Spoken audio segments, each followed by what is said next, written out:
इंसान के जीवन में कर्म, भाग्य और बुद्धि, इन तीनों में कौन सबसे बड़ा है? चलिए एक कहानी के माध्यम से जानते हैं। एक दिन स्वर्गलोक में कर्म, भाग्य और बुद्धि, यह तीनों चर्चा कर रहे थे, कौन सबसे बड़ा है। कुछ दिन बीत गए, लेकिन फिर भी यह तीनों इस बात का निर्णय नहीं कर पाए कि कौन बड़ा है। एक दिन नारद मुनि पास से गुजर रहे थे तो उन्होंने देखा कर्म, भाग्य और बुद्धि आपस में किसी बात को लेकर झगड़ रहे हैं। तो नारद मुनि तीनों के पास गए और पूछा, आप तीनों किस बात पर इतना झगड़ रहे हो? तब कर्म, भाग्य और बुद्धि ने बोला, हे नारद मुनि, अब आप ही विचार कीजिए कि हम तीनों में से कौन महान है। नारद मुनि हंसते हुए कहा, ठीक है, लेकिन इसके लिए आप तीनों को पृथ्वी लोक में जाना होगा और 1 सप्ताह तक साधारण इंसान के साथ रहना होगा।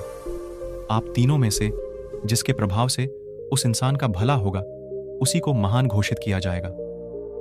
यह सुनकर तीनों पृथ्वी लोक में जाने के लिए राजी हो गए।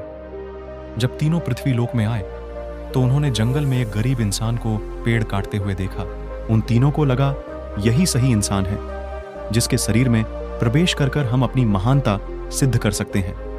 कर्म, भाग्य और बुद्धि आपस में बातें करके यह निर्णय लिया कि वे 1 सप्ताह करके इस इंसान के शरीर में रहेंगे और जिसके प्रभाव से इस इंसान का भला होगा, उसे ही महान माना जाएगा।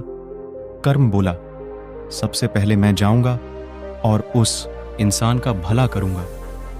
कर्म उस इंसान में प्रवेश करते ही उसका कर्म क्षमता दुगना हो गया और वो प्रतिदिन जितना लकड़ी काटता था उससे ज्यादा काटने लगा। यह देखकर वह इंसान बहुत खुश हुआ। पहले से ज्यादा लकड़ी तो वह काट लेता था, लेकिन वह उतना ही लकड़ी बाजार ले जाकर बेच पाता था जितना कि वह पहले बेचता था, क्योंकि ज्यादा लकड़ी ले जाने के लिए उसके पास कोई सामान नहीं था। इसी तरह 7 दिन तक उसमें ज्यादा लकड़ी तो काट लिया, लेकिन उन सबको बेच नहीं पाया और उसकी हालत में कोई सुधार नहीं आया। 7 दिन बाद कर्म उसके शरीर से बाहर आ गया और निराश होकर स्वर्ग चला गया। यह देखकर भाग्य बोला, कर्म तो उसको धनवान नहीं बना सका, अब मैं उसको धनवान बनाऊंगा। यह कहकर भाग्य उस गरीब इंसान के शरीर में प्रवेश कर गया। भाग्य के शरीर में प्रवेश करने के कुछ देर बाद जंगल में उस गरीब इंसान को बहुत सारा धन मिला। उस धन को पाकर वह खुशी से झूमने लगा। धन को कैसे संभाल कर रखते हैं और कैसे सही जगह पर उपयोग करते हैं, इसका ज्ञान उसको नहीं था और उसने सारा धन खर्च कर दिया। 7 दिन बाद भाग्य भी उसका साथ छोड़ दिया और निराश होकर स्वर्ग चला गया। बुद्धि ने भाग्य से कहा, देखना मैं कैसे इसको धनवान बनाता हूं। बुद्धि उस इंसान के मस्तिष्क में प्रवेश करते ही उसको को ज्ञान की प्राप्ति हुई। उसने अपनी कुल्हाड़ी की धार तेज की और जंगल चला गया लकड़ी काटने। आज उसने पिछले दिन से कुछ ज्यादा लकड़ी काटी और सारे लकड़ी को एक रस्सी से बांधकर खींचते हुए बाजार ले गया। उसने पहले से आज थोड़ा ज्यादा पैसा कमाया और उस पैसे से उसने और एक कुल्हाड़ी खरीद ली। अब उसके पास 2-2 कुल्हाड़ी थे और जब लकड़ी काटते काटते एक कुल्हाड़ी का धार खत्म हो जाता था तो वह दूसरी कुल्हाड़ी के इस्तेमाल करके लकड़ी काटता। इससे वह पहले से बहुत ज्यादा लकड़ी काट पाता था। इन सब लकड़ियों को बेचकर वह पहले से ज्यादा पैसे कमाने लगा। अब उसके पास उस पैसे को सही जगह खर्च करने का ज्ञान था।